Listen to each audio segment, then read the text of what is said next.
Hello everyone, I am Dr. Soumya. I am a fertility specialist and laparoscopic surgeon.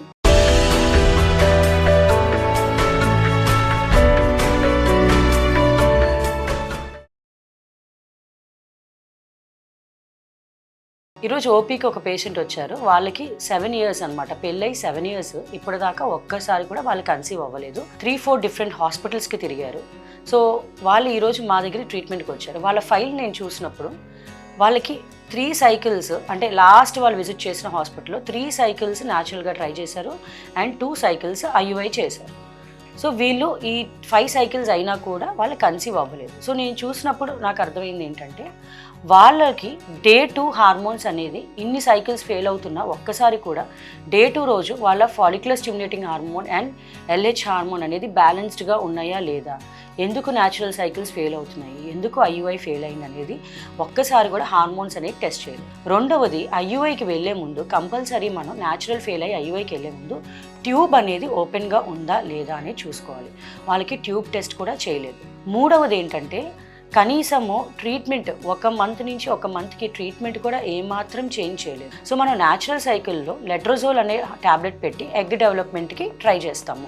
In case natural cycles లెట్రోజోల్తో fail అయినాయి and IUI first cycle కూడా ovulation induction అనేది లెట్రోజోల్తోనే చేసి fail అయినప్పుడు next సైకిల్లో ఇంజెక్షన్స్తో IUI చేస్తే better. So first of all letrozole కంటే అంటే ఓన్లీ ట్యాబ్లెట్స్ ద్వారా ఎగ్ డెవలప్మెంట్ కంటే ఇంజెక్షన్స్ గొనాడోట్రోఫిన్ ఇంజెక్షన్స్ యూస్ చేసి ఎగ్ డెవలప్మెంట్ చేసినప్పుడు బెటర్ క్వాలిటీ ఆఫ్ ఎగ్ వచ్చే ఛాన్సెస్ ఉంటాయి.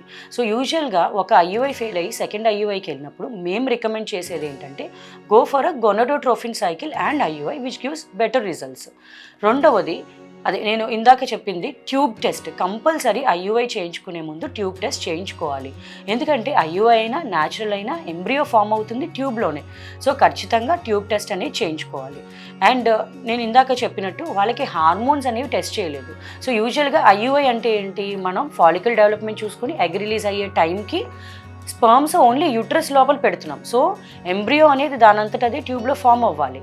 అలానే స్పర్మ్ క్వాలిటీ బాగుండాలి, ఎగ్ క్వాలిటీ బాగుంటేనే ప్రెగ్నెన్సీ వస్తుంది. సో వీళ్ళల్లో మనము డే 2న అమ్మాయికి హార్మోన్స్ చెక్ చేయకపోతే, ఒకవేళ హార్మోనల్ ఇంబ్యాలెన్స్ ఉంటూనే మనం ఓవ్యులేషన్ ఇండక్షన్ చేస్తే ఎగ్ క్వాలిటీ అనేది బాగుండకపోవచ్చు.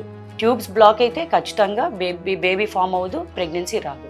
సో ఖచ్చితంగా మనము ఆ న్యాచురల్ ఫెయిల్ అయ్యి IUIకి వెళ్తున్నప్పుడు డే 2 హార్మోనల్ ఇంబ్యాలెన్స్ చెక్ చేసుకోవాలి, ట్యూబ్స్ బాగున్నాయి లేదా చెక్ చేసుకోవాలి. అండ్ ఒక సైకిల్ ఫెయిల్ అయ్యి రెండో సైకిల్కి వెళ్తున్నప్పుడు ఖచ్చితంగా మెడికేషన్ అనేది మోడిఫై చేసుకుంటే సక్సెస్ రేట్స్ అనేవి ఎక్కువ ఉంటాయి.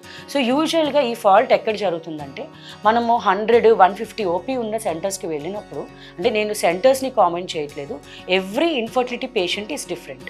ఇప్పుడు మనకేమనిపిస్తుంది, వాళ్ళకు వచ్చింది నాకు రాలేదు అని అనిపిస్తుంది. కానీ ఒక 100-150 ఓపీ ఉన్నప్పుడు అందులో అన్నీ బాగున్న పేషెంట్స్ ఎక్కువ మంది ఉంటారు, వాళ్ళకి ఈజీగా ప్రెగ్నెన్సీ వచ్చేస్తుంది.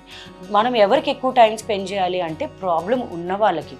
న్యాచురల్ ఫెయిల్ అయినా, IUI ఫెయిల్ అయినా, IVF ఫెయిల్ అయినా we need more time to evaluate the patient and success ఎక్కువగా ఇవ్వగలుగుతాం. So proper evaluation and doctor మీతో స్పెండ్ చేయగలిగే దగ్గరికి వెళ్ళి మీరు ప్రాపర్ ట్రీట్మెంట్ తీసుకుంటే, ఎస్పెషల్లీ ఈ డిఫికల్ట్ కేసెస్ తీసుకుంటే ఖచ్చితంగా మీకు సక్సెస్ రేట్ అనేది ఉంటుంది. Thank you.